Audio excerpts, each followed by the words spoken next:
Votre attention s'il vous plaît. Cet élément est en ligne là. Contactez-nous pour savoir s'il est aussi disponible en la langue de votre préférence. Veuillez aussi noter qu'il est en audio uniquement, dépourvu de ce fait d'image originaire. Christ Equality Foundation, organisme international d'évangélisation, et sa rubrique « Pasteur et thème » vous présente cette vidéo, en accord avec l'apôtre Jean-Claude Kassoyi, ministre de l'Évangile éternel. Suivez-le tous les jours sur christequality.com et sur évangileéternel.com. Là, vous y trouverez de manière ordonnée tous ces enseignements disponibles en texte, en audio, en vidéo et en direct à notre web radio et télé. Surtout, ne partez point sans souscrire à l'une de nos chaînes YouTube qui correspond à votre version linguistique. Souscrivez s'il vous plaît. Tous les enseignements de l'apôtre Jean-Claude Kassoyi sont disponibles sur christequality.com/jckassoyi.html. Bonne édification au nom de notre commun Seigneur et Dieu Jésus-Christ. Amen. Les jours du Seigneur, au Bazotali Sabiso Awa, na 2 Thessaloniciens chapitre 2, ezali jour ya enlèvement ya église te. Ezali jour ya enlèvement ya église te.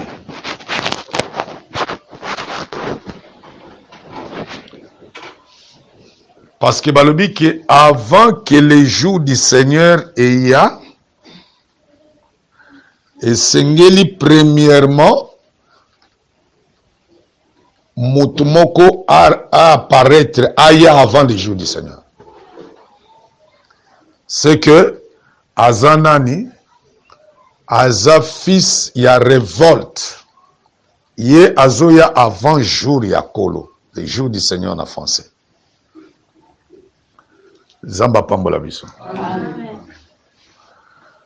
Celui qui vient, qui doit venir avant les jours du Seigneur, c'est l'antichrist, Motel Mélichrist. C'est que 2 Thessaloniciens, chapitre 3, premier verset, Tokitine, Tokitina 7, Tina 8, Kuna. Et c'est une prophétie qui va toucher son accomplissement après enlèvement à l'église. Maintenant, les jours du Seigneur, ils ont jour de vengeance. On zambe à venger Batomokil. Sur le Isaïe chapitre 61, Bazotal dit que prophétie on a scindé en 2 temps. Il y a Isaïe 61. Il y a une portion, ils ont s'accomplir l'élo, Nathan et l'église. Une autre portion, ils ont s'accomplir après l'enlèvement de l'église.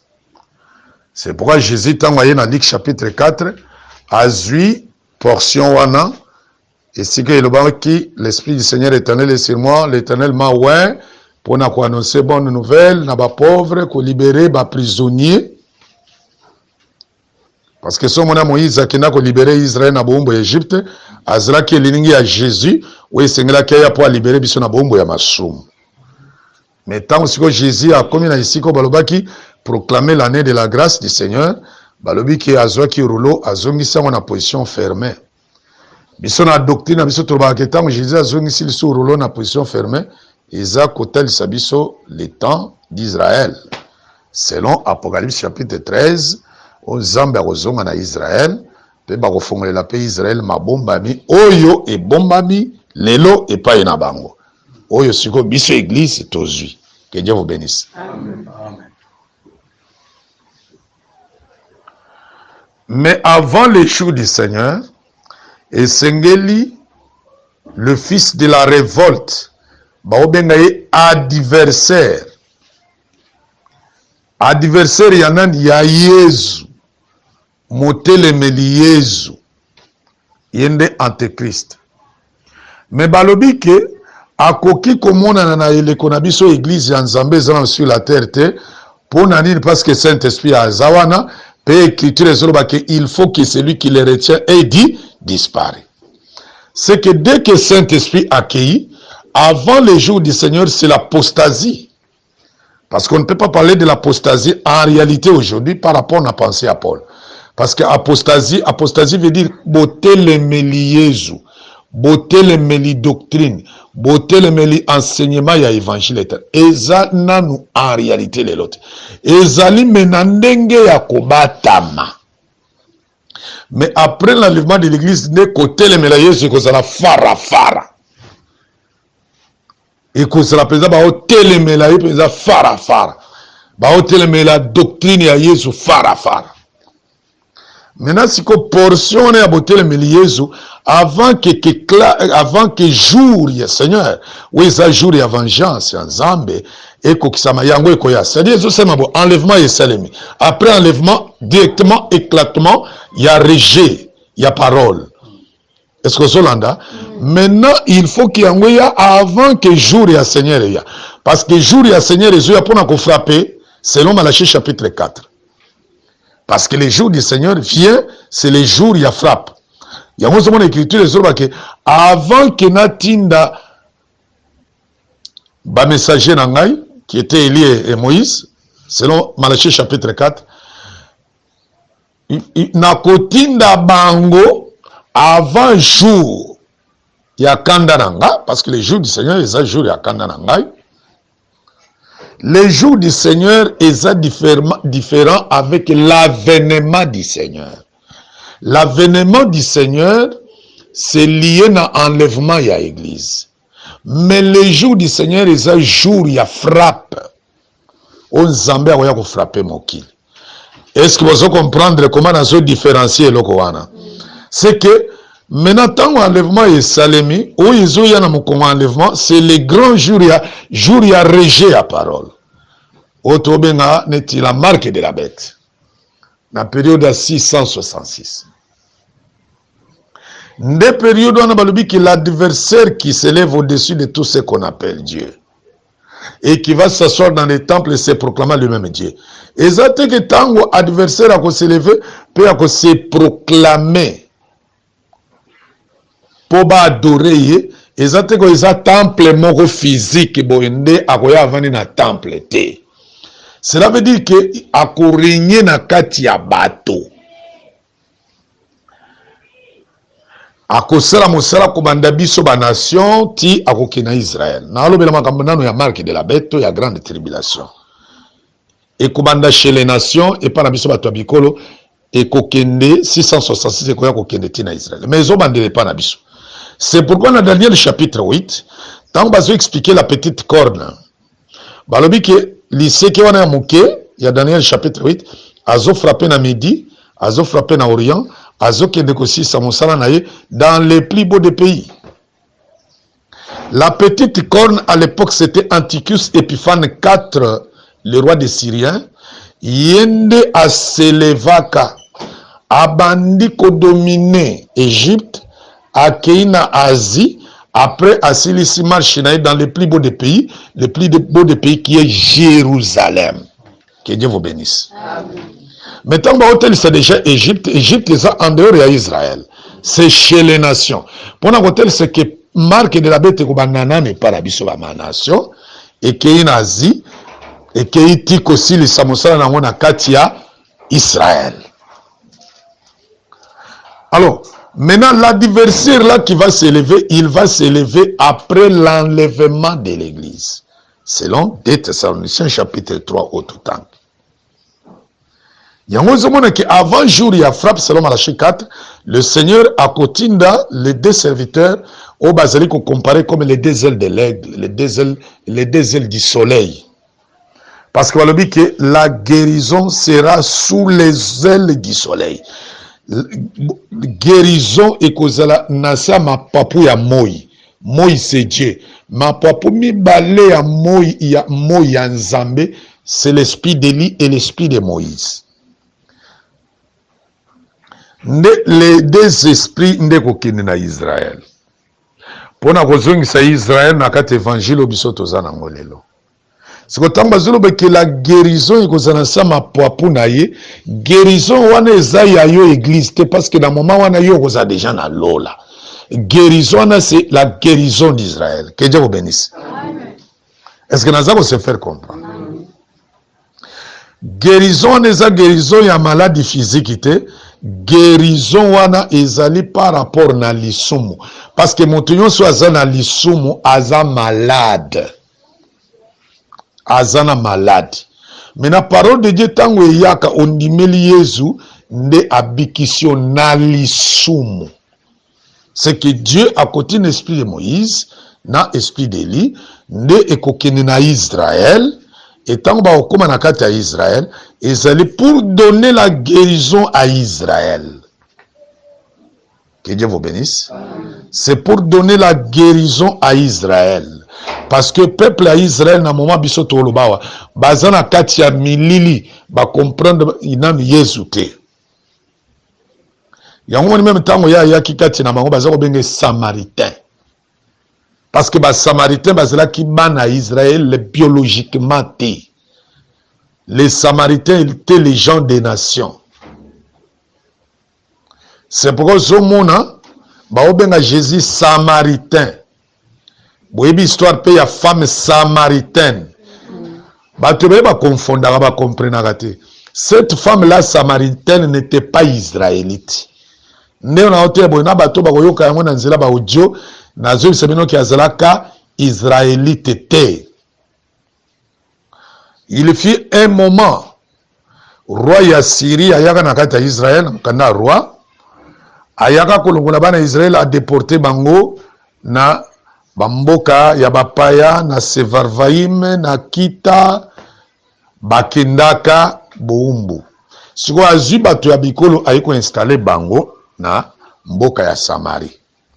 C'est que les Samaritains que Jésus a eu Kukutawana, c'était les gens des nations qui avaient été déportés, je crois. Ça doit être peut-être période du roi Salmanazar, si je ne m'abuse pas. Si je ne m'abuse pas. Alors, Bayakande ko s'installer période wana. Bible le dit que Baïbaï ko adorer les dieux du pays te, nde bazaki ko soa bango, ba lion bazako bimela bango ba olia bango. Nde sango yiko kende pa ya roi ya Syrie. Bato yo yiko tchana mabele ya Samarie ya bana Israël yo zi bana Israël boa ki bango na ba pays mususu ba yebi ko adorer les dieux du pays te. Ndesiko ba lion bazo bimela bango bazo lia bango. Alors esengeli kotine na sacrificateur a prendre bango ndenge nini ya kosambela nzamba Israël. C'est à partir de cette année-là que Batouana ya bikolo bautaki na Kita bautaki na Sevarvaim na ba pays mosusu bayaka ko vanda nde na mabele ya Samarie. Mpe ba portaki ba kombo ya ba Samaritain. Yango zomona mwasi wana c'est Jésus alobi ke biso toza ba Samaritain. Yo zamo moyuda. Ndenge nini ozosenga nga mai. Mais seulement les Samaritains, mekaki ko banda ko zwa bizaleli ya bana Israël, mais bazaki bana Israël d'origine te. Pour vous dire que tous appena ba église mosusu, tous appena ba tei mosusu, bazo meka ko zwa enseignement ya assemblée des saints, évangile éternel, babi maloko la bazaba originaux. Mais en réalité, ils ne sont pas de l'origine. Moi, je suis allé quelque part, j'ai trouvé une église, bah, comme ministère, ceux qui parlent de vie, bah, écoutez, bah, comme na kati wana, kaka côté Sabrina, on a céléa. Après, bah, comme na c'est balobi que évangile éternel des assemblées des saints. J'ai dit, mais ce sont des aventuriers. C'est que ce sont des gens, boye ba ke ba tobele ba ya kati na biso bazaka ya biso te. Que Dieu vous bénisse. Yo moneka frère na sœur na yo. Mais en réalité, na profondeur azaya yote. Si ko bao bazaya yote ba se manifesta kana kati ya marche. Boyebi histoire ya ba toto zobenga banani ba Ramasi. C'est babimaki ensemble avec bana Israël. Batu ya bilokota lokota wana.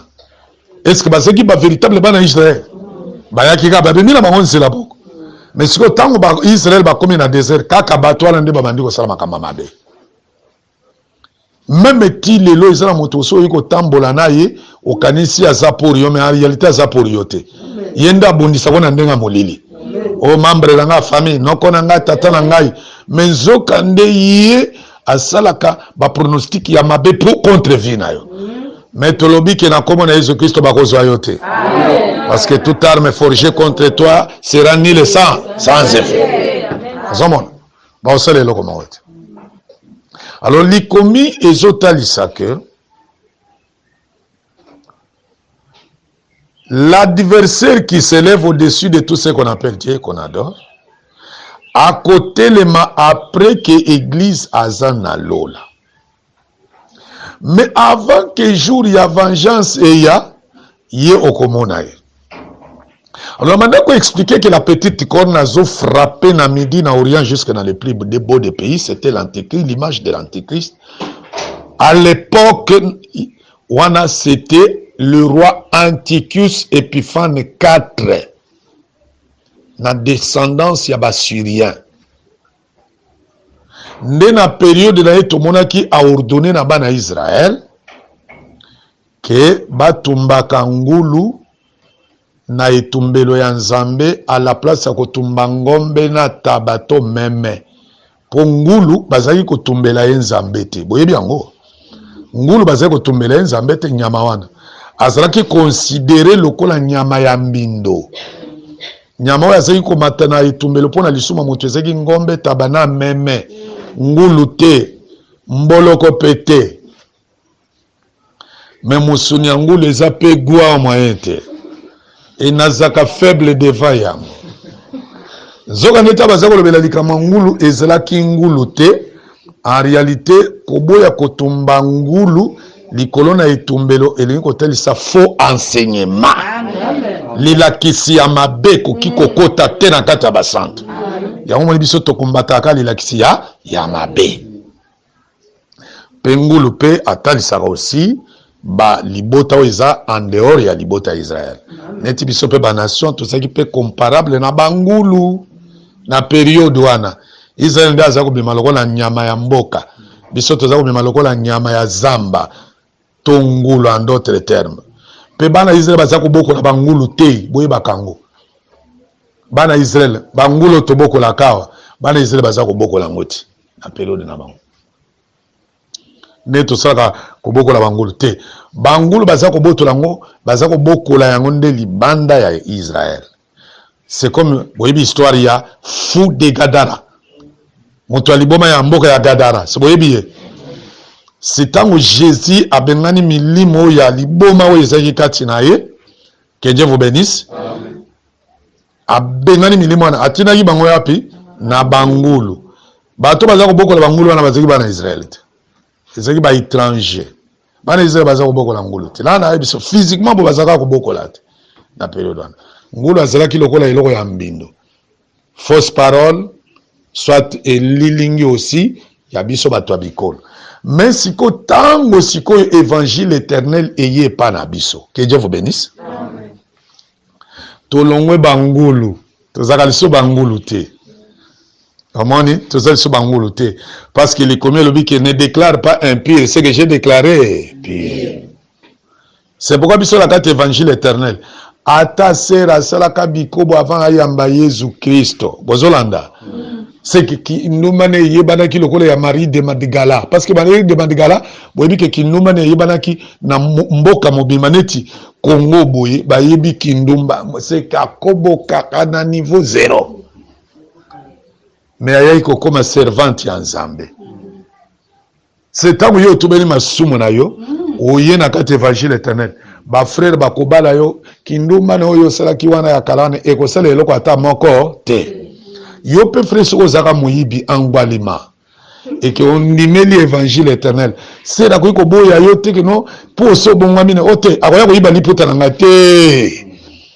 Parce que balobi que si vos péchés sont rouges comme les cramoisis ou la cramoisie, Zamba ko rendre en blanc comme la neige. Pour Zamba yaki pona batuma be. Zamba na biso yaka pona batuma be, pour ete ba koma batuma lam na nzira makila na ya mutuya. Que Dieu vous bénisse. Amen. Alors, tomoni sikoyo a s'élevé. Daniel chapitre 8, Antichrist Épiphane à s'élever. Yende azalaki aza elilingi à l'adversaire qui s'élève au-dessus de tout ce qu'on appelle Dieu et qu'on adore.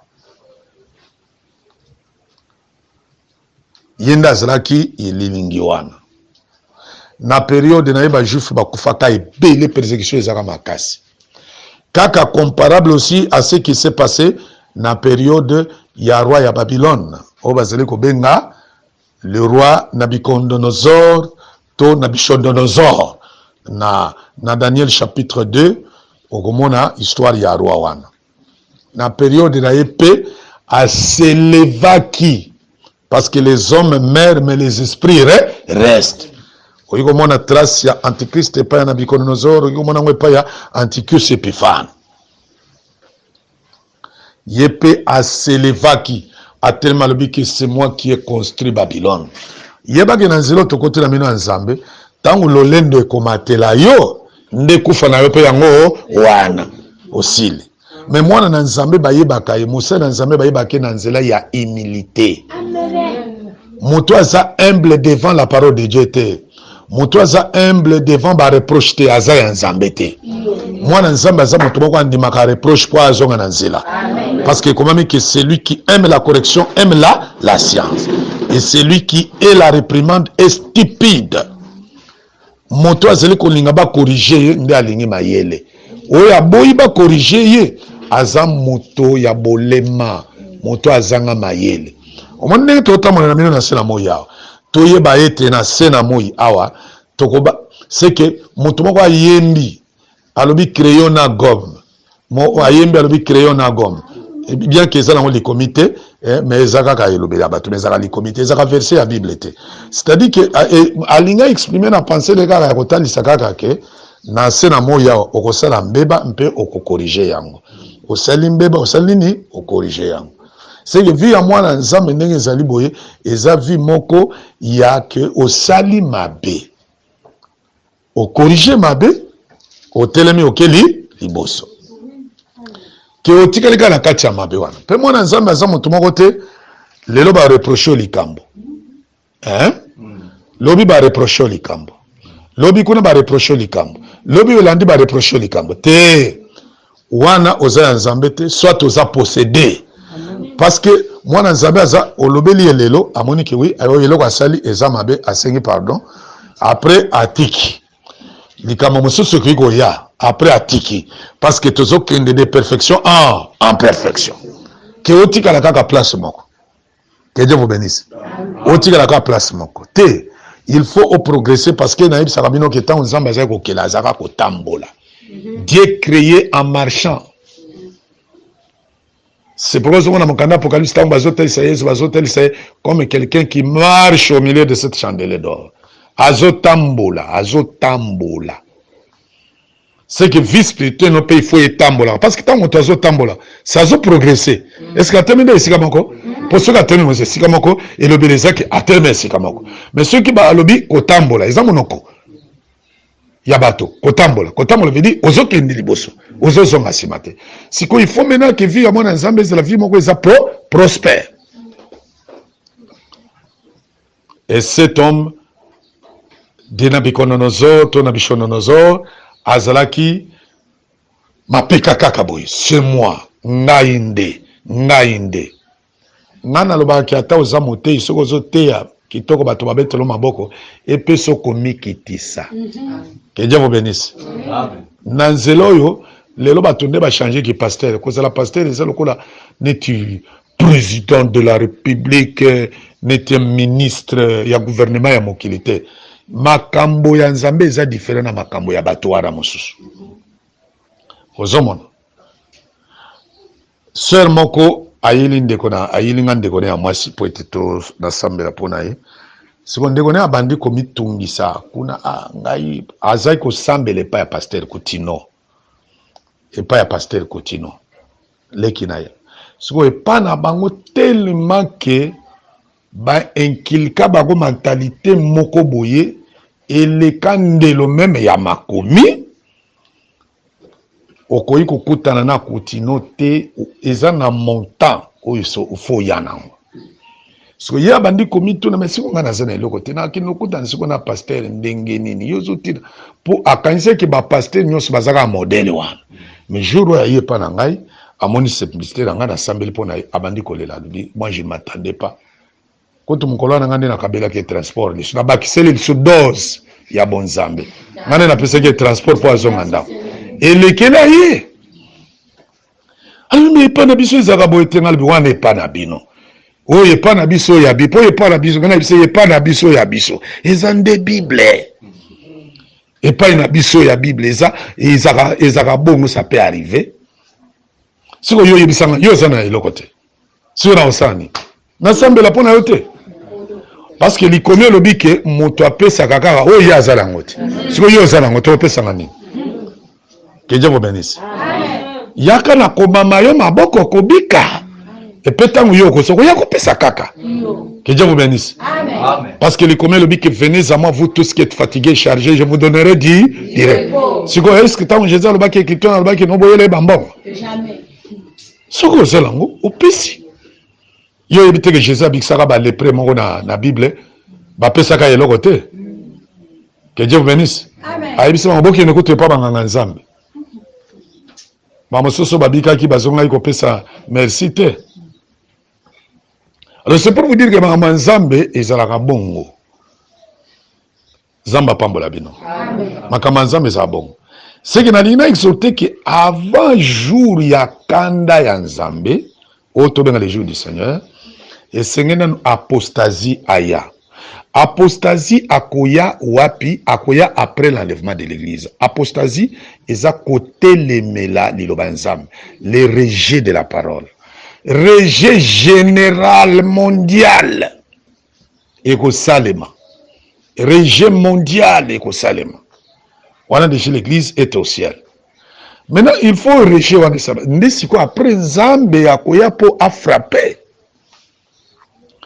Yango yo za moto alibako malamu nengo zo ya koyoka mateya oyo po eto yeba kobongisaka déjà motema na yo pour que mokolo liwe kokanga yo ata na nzela parce que moi je crois, je ne le souhaite pas mais je crois du moins que ça peut arriver pe okufi pe na accident pour so okufi na accident iliko bateko za ya nzambe te okoki kokufa ça dépend ya moyen nyonso liwe ekoki koyela yo peso nzambe akani ke okufa mais musantu akokufa liwa ya motu te akufa nde liwa ya nzambe so nzambe va permettre que okufa na nzela ya mosala koteya que Dieu vous bénisse mais tango bayenge beni bakomata mokolo na yo pe omata batika kokosa yo tango Yesu akoya kokamata bandimi kelelo ekobeta kelelo wana yo kanisi eza kelelo ya ndenge kelelo wana na otuko ebisa bino la fois passée que mokolo ekobeta moto nyonso akoyoka ngo te. Mon tour ressentir que les lois dans la voix de l'archange, c'est celui qui a le Saint-Esprit en lui. Ce que vous avez le Saint-Esprit, c'est Okoyo Kayangote. Les agents net va de Bobonega Batubali moi. Oh, au moins le souk à soya. Pour moi, on connaît déjà mon talibos. Pour ça ne peut pas arriver que Naina na kende yonde o kende avant. Te, ceux qui battent au kende, battent ils n'ont pas kende libosora. Nana iko zala pon na yo te. Ngana zalande pon na yo yonde okende ngana tikala te. Je ne serai pas sauvé comme un apôtre, mais je serai sauvé comme un frère. Amen. Est-ce que vous comprenez? Que dans une église des saints, en réalité, avant bandimi babika mote, il faut la moto abika déjà. Mote ya salon délivré te. Azoche la balanza me maboko ki bazo délivrance. Boko zo maboko ndenge nini? Si vous avez des gens qui ont milimo mabe, monter mobimba zomelo lotokolo ya koloka. Mais est-ce que net il était azaté? Si vous osez la non, ça ne peut pas se faire, c'est du désordre. Que Dieu vous bénisse. C'est du désordre. Monter yanzambe, il faut nanoaza la abika. Lévitique chapitre 8 et le biboye. Bon, ça vient du fond de mon cœur. C'est que je suis, c'est ce que mon cœur est. Oebi, na écriture de Dieu, dans Lévitique chapitre 8, tango bazali ko expliquer caractéristique ya moteito ya sacrificateur. mokolo na bazolo bake ngombe akozala bangombe mibale bakozala moko ezali pona expiation ndenge écriture ezotalisama bangombe mibale ekozala pe na bélier mibale ekozala na bélier moko et après ekozala pe na kitunga ya mapa ekozala na mafuta mafuta ya kolia te mafuta ya bazopakola banganga nzambe ekozala pe na bilamba biloko wana nyonso maboki wana 5 totalisaka eza caractéristique ya mosala ya nzambe me na nini natalisa ngombe moko aza mpona consécration ngombe moko mpona expiation ngombe oyo aza mpona expiation totalisaka eza Jésus Christ parce que balobi que sans effusion du sang il n'y a pas pardon des péchés mais ngombe wana na kati ya Bible na mokanda ya 1 Corinthiens chapitre 9 ngombe atalisaka mosali ya nzambe c'est que Jésus pe ndenge ayaki pe lokola mosali ya nzambe mais sengeli ngombe akufa ti ngombe fo akufa kokufa ya ngombe elimbolaka pe kokufa ya nzoto to kokufa ya posa ya nzoto c'est que tango déjà motei ye moko akufa nanu te que Dieu vous bénisse bino nde siko bokobika te fo nanu ye moko nanu azala pe binamane ya nzoto esala nini ekufa parce qu'il y a zo transmettre bino bomoi que Dieu vous bénisse tango bomoi one kokoma epa na bino binama na bino pe ya nzoto ekosala nini ekokufa kokufa veut dire condamnation ya ba œuvre de la chair. Que Dieu vous bénisse. Amen. Il faut akufa ngombe, il faut akufa mosel, il faut akufa biso pe nyonso ndenge toza boye na kati ya makomami ya nzambe toza pe un royaume de sacrificateurs. Toza pe ba sacrificateur biso nyonso en général à part sacrificateur motei biso nyonso pe ba toza famille ya ba sacrificateur mais na kozala pe famille ya ba sacrificateur il faut tozala ba sacrificateur oyo pe tokufa siko soki nanu bonzoto eza kosala bonzoto eza okufa te kokufa eza par rapport aux œuvres mortes okufa te ozala na bomoi oza prêt na nyonso oyo ekoya eya oza prêt ya kobundisa frère na yo oza prêt ya kobundisa motei na yo oza prêt ya kobundisa sœur na yo ndenge nayokaki ndeko moko mobali azoyebisa mosusu bazoswala na kati ya temple na kati église ayebisi ye ngai naza mbunza oyo alobi ngai naza lokele tobundawa te tokende obunda nde libanda ya église est ce que bato bongo bazala kokufa ce sont des païens ekoki koselema te mais musantu il faut ayeba ke kokufa na yo nde bomoi po soki okufi te mwaye bomoi eya eza grain ya seneve soki ekufi te grain ya bleu soki ekufi te est ce que akopesa bomoi c'est que pour que yo ozwa bomoi il faut okufa po tona système ya qui perd gagne operdre bonzoto oganye molimo betela yesu maboko. C'est que avant que les jours du Seigneur, Nathalie, quelle différence est entre l'avènement du Seigneur et les jours du Seigneur. L'avènement du Seigneur, en réalité, est à koya ya Jésus. Mais les jours du Seigneur, ils sont liés à jour et à vengeance. Quand on s'en koya, pour nous frapper. Ils sont rappelés bongo. Soyez bien établir moi différence wana te et que la passe aux hommes. Mais nazotalisaka oke dès Thessaloniciens chapitre 3 eza makambo ekoselema après l'enlèvement de l'église. Mais po biso to se retrouver ti na pasi monene eza koya liboso awa ekosenga ke moko na moko na biso a préparé vie na ye ndango toza na sama bela makambo nzambe eza réalité makambo nzambe eza ba aventure te lelo église ekomi lié à barencontre ya bandumba, bato baopesa na barendez-vous na kati ya église, bazoya kosala babuzomba na bango. L'église ekomi un lieu ya baspectacle oyo eza kopesa lokumu epai na Nzambe te. Église ekozala esika ya bana Nzambe koswana kobendanaka te. Église eza esika ya kimia, parce que likomi ya Nzambe elobi ke naye kopesa bino kimia, kimia oyo bamokili bakoki kopesa bino te. Toza bana ya kimia. Que Dieu vous bénisse. Sambela Nzambe na yo, asunga bomoi na yo, parce que likomi elobi ke la fin de toutes choses est proche. Soyez donc sages et sobres pour vaquer à la prière. Tosamena komona Yesu. Merci d'avoir suivi ce message et que Jésus-Christ vous bénisse. Si vous avez une question à l'intention de l'homme de Dieu, si vous voulez que l'homme de Dieu prie pour vous, si vous voulez vous confier à l'homme de Dieu, ou si vous voulez tout simplement bénir l'homme de Dieu, contactez-le directement si ses coordonnées sont disponibles depuis sa page. Sinon, contactez-nous et nous lui transmettrons vos préoccupations.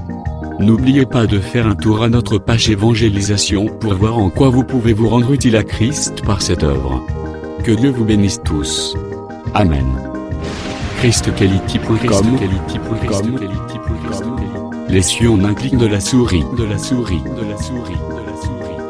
Évangile-éternel.com, le site de l'évangile éternel. Christ Equality Fondation, équilibrer la manne ramassée dans le désert de sorte que chacun ait un le même.